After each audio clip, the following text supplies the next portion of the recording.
नित्यानन्देश्वरसमारम्भां नित्यानन्देश्वरिमध्यमाम् अस्मदाचार्यपर्यन्तां वन्दे गुरुपरम्पराम्.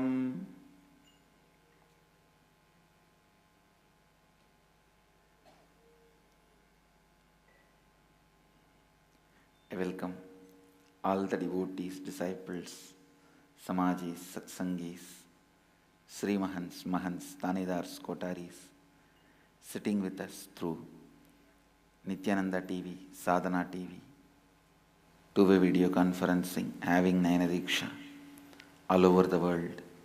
The city is sitting with us through two-way video conferencing, having Nayana Diksha.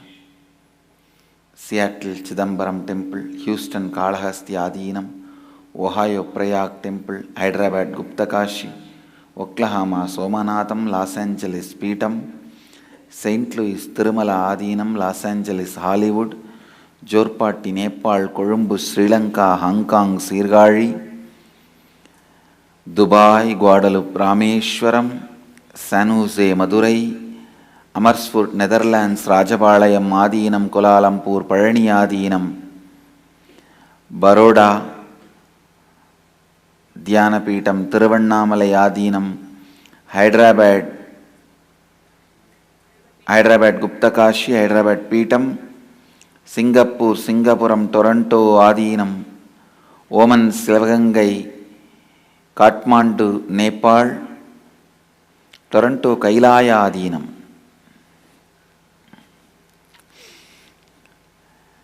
Baroda, Samir Tuli, birthday blessings. With all the auspiciousness, you will be with me, I will be with you. Blessings.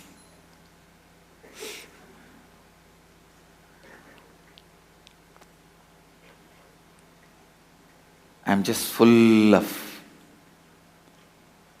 temples. Temples. Especially Cambodia temples. I am looking at the whole thing from the perspective of how did they generate such large enthusiasm to do a one-pointed action. Please understand, Hinduism is a religion which always gave place and space for debates, arguments, different concepts, ideologies. Please understand, I am using the word specifically. Place and space means Hindu kings always gave a place for other religious people, other thought trend, other philosophies, other thinking, everything to flourish. We always had a place.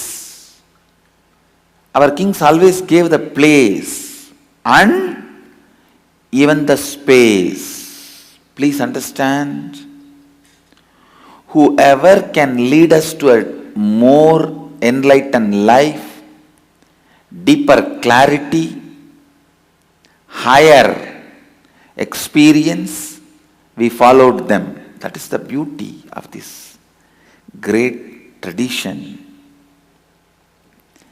That is why this tradition was never behind an organization or an infrastructure. It was behind charismatic beings. People ask me sometimes, Swamiji, why do Hinduism only produce so many incarnations? Because the need.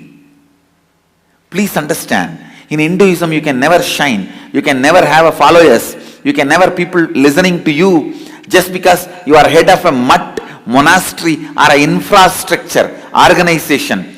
You need charisma. The need naturally makes beings to expand to the unimaginable level of enlightenment. If you have to guide people in Hinduism, it is your ability to lead them to the higher experience, that is important. No one will care about the organization structure, which organization you are head and what post. Posts have no meaning in Hinduism. Anybody can have any title. Simply you can have title Jagat Guru. No one can question you. You can say, I have one disciple, his name is Jagat. So I am Jagat Guru. No one can question you.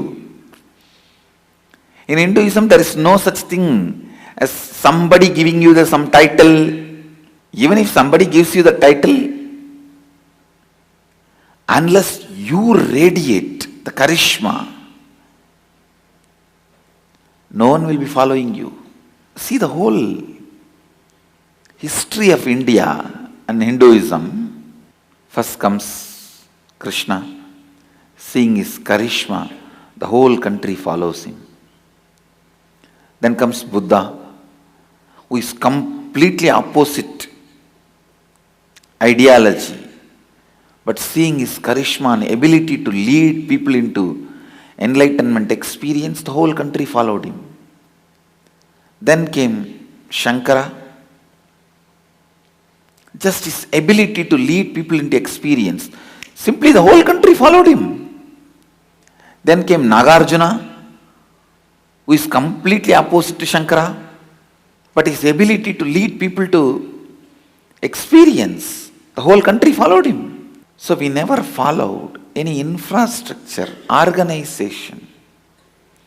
We followed the being's ability to lead us to the next level.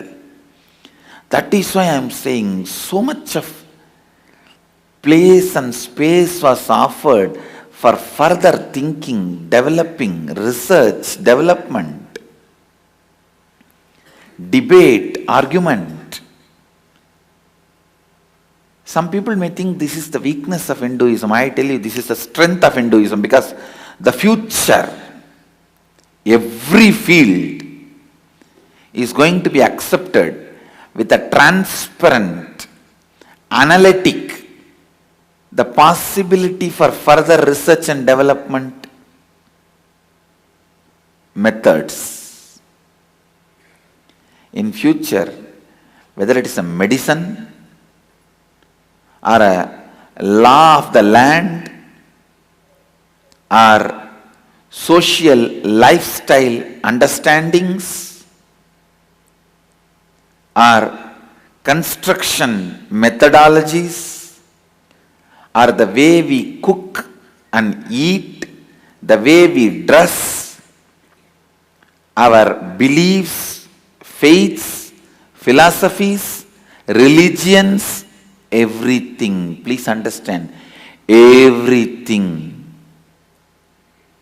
is going to be accepted after thorough debate and thorough analysis. So in this modern era of thinking, please understand, the modern era of thinking, Hinduism is the only tradition which is inbuilt to withstand this modern era of thinking. The modern thinking age. The other day I was talking to some of my ashramites. I was explaining an important concept. Human brain, even in physical size, it is expanding. Please understand. The brain size, even physical size, weight, it is growing. It is becoming more and more every few hundred years. Few hundred years before, our ancestors' brain size, the weight was much less than the size and weight we have now. Please understand, along with the expansion of the size, weight, capabilities, humanity is getting into a new era where higher level questions are asked, where every basic is questioned, where human brain in a large scale enters into the possibility of analysis, research and questioning capabilities. Please understand. The critical mass is able to question everything and understand, internalize everything. Not like those days. Only a elite society will be able to question and understand. And the mass always used to follow the elite. But now, because of even the physical development of the brain, human civilization is entering into a space where more questions, more thinking, more debate, more analysis become lifestyle. Please understand. The religions created just few centuries ago are created for the human brain existed at that time. But the religion, Sanatana Hindu Dharma, is created by the rishis whose brain was at least few thousand times more active then any possible human brains can happen in the future. Because of enlightenment, they operated beyond the body, mind and brain.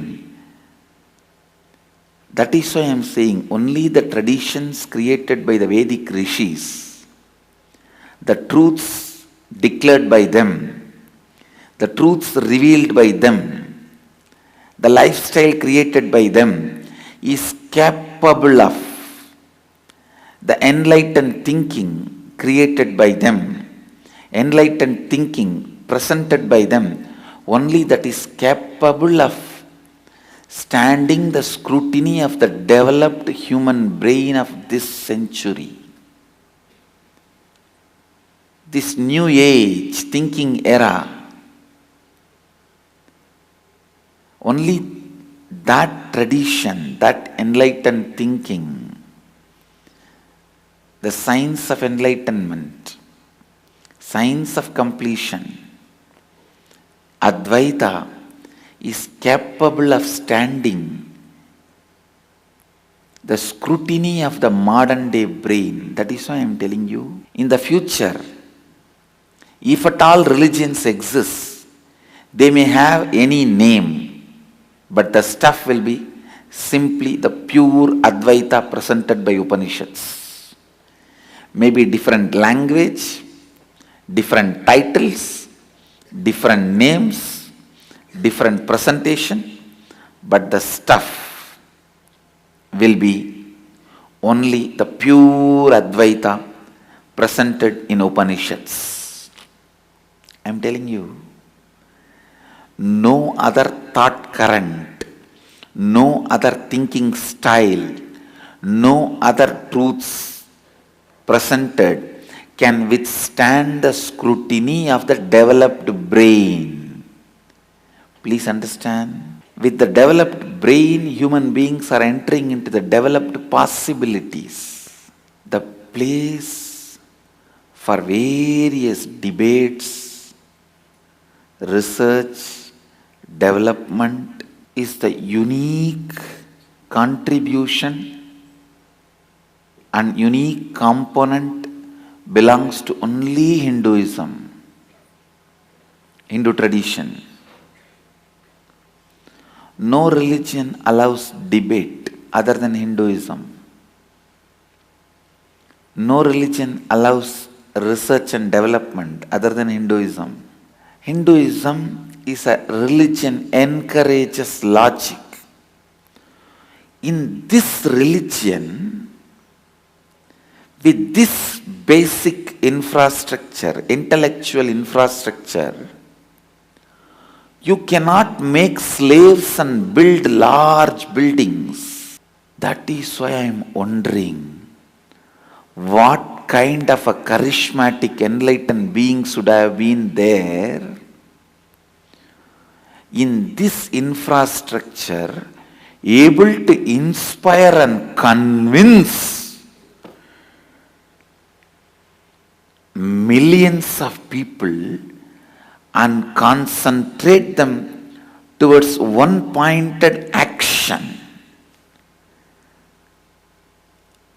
I am very sure at least they had 10 human beings to the level of the charisma of incarnations.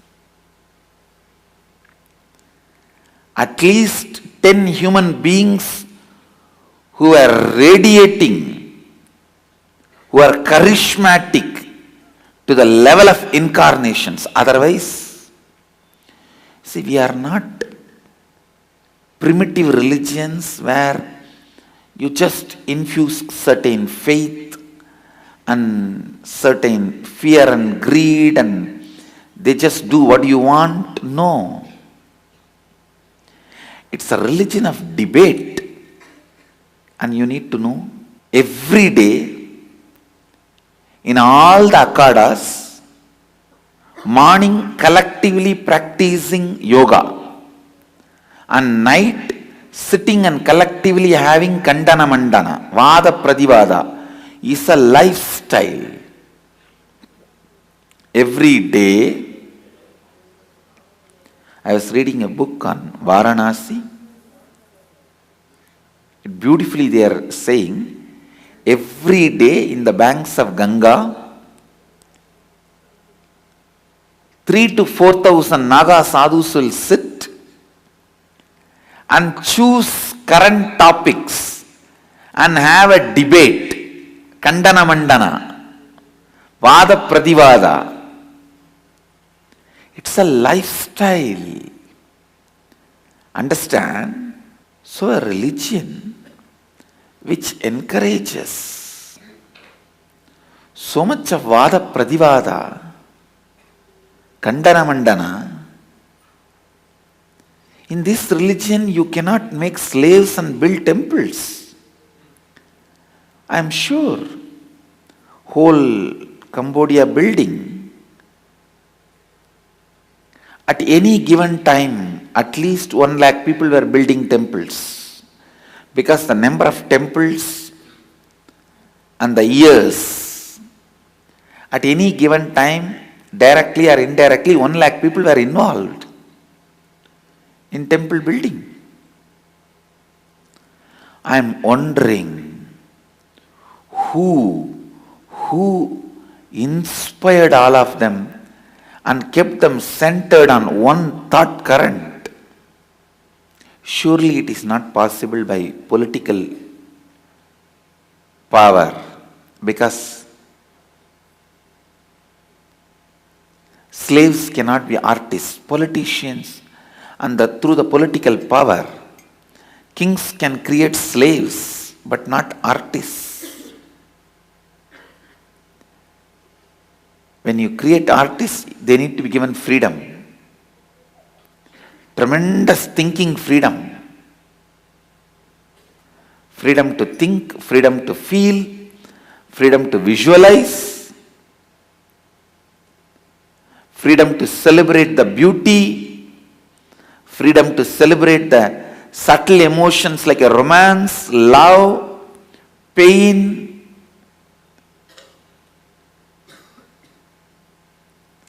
Slaves don't even experience pain. Understand, that's the truth. They become insensitive even to pain. It's only artists experience the subtle emotions of life, which are fulfilling. Subtle emotions of life, only people who experience subtle emotions of life can be artists. Only people who experience the higher awakening like Kundalini Shakti can be spiritual artists. Here, if 1 lakh people are working to build temples, I tell you, At least 80,000 they need spiritual artists. 80% of the workers should be spiritual artists. Who awakened their Kundalini? Who gave them that kind of an insight? Who gave them that kind of an intelligence, enthusiasm? Working in stone is not a joke. I tell you, we are working for months now. We have not built the temple beyond the ground level. It is still in the underground level. It is still not crossed the ground. How did they create inspiration? How did they create enthusiasm? How did they create excitement? Knowing that in their generation they may not see the completion of the temple. How? I tell you, at least 10 beings radiating the charisma to the level of at least incarnations were living and guiding. That is the only way this large size, this large size actions can happen. This large size truths, this large size, I can't even say that tall temples, large temples standing are made out of stone. I'm sure they are just standing tall as a symbol of some of the greatest experience that large group of human beings experienced. It's a symbol of collective enlightenment that whole Cambodian society radiated. It's a symbol of the collective enthusiasm, energy, experience, excitement, the whole Cambodian civilization radiated. I can tell you, it's a symbol of mass enlightenment.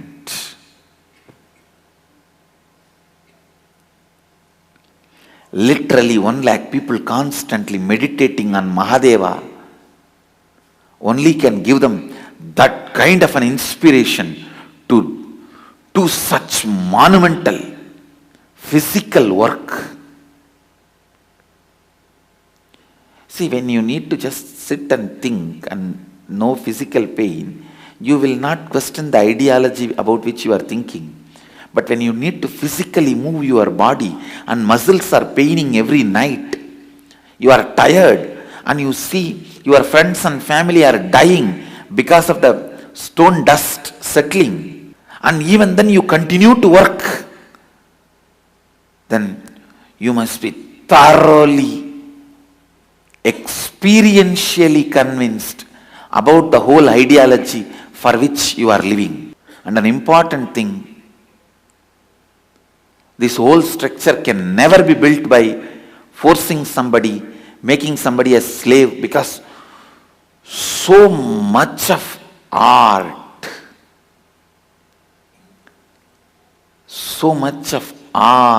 is involved. So much of synchronizing, so much of synergy, energy synchronized, intelligence synchronized is required. When I am seeing the large Trimurti deities built, it's literally they've just built a hill with a stone and then carved the whole hill. You can't build pieces by pieces and carve and assemble a face and all, because a lot of symmetry need to be done. The right side and left side and all that. They made the whole river sacred, one river bed, by carving thousands of Shivalingas on it. So the water flows on the thousands of Shivalingas and comes to you. And I am wondering, what a Advaitic experience and enlightenment they all would have radiated. Now I want to tell you one more thing. That experience does not go away when they leave the body. It stays in those temples. I'll prove to you guys. I'll awaken those temples back to life. I'll awaken whole Cambodia back to Shivoham.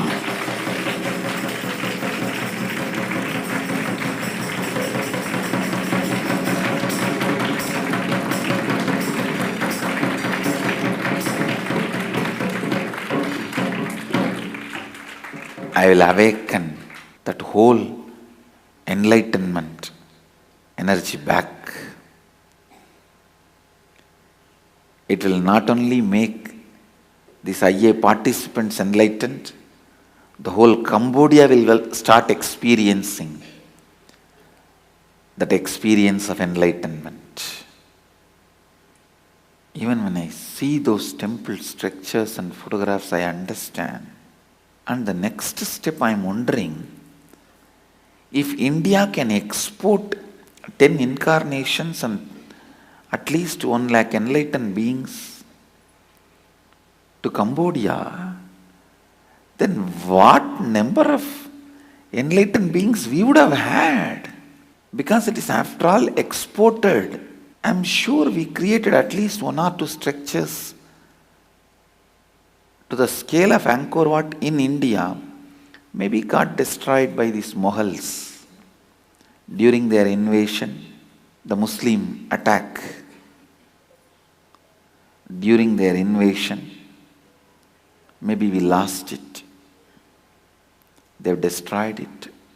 It is time you all come and be part of this reawakening of Cambodian temples, enlightenment energy.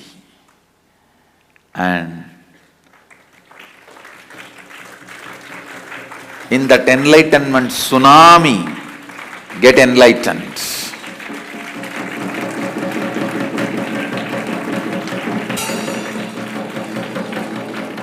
And share enlightenment with the whole world. Let's live and share enlightenment with the whole world. So I welcome all of you to come and celebrate the enlightened civilization of Cambodia and its coming back to life, its revival. My blessings to all of you. So, with this, I bless you all. Let you all radiate with integrity, authenticity, responsibility, enriching and causing eternal bliss, Nithyananda. Thank you.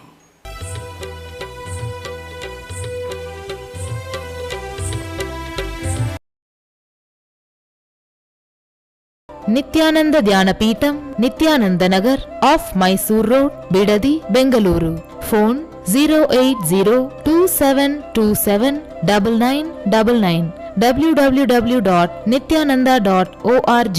www.youtube.com/Life Bliss Foundation.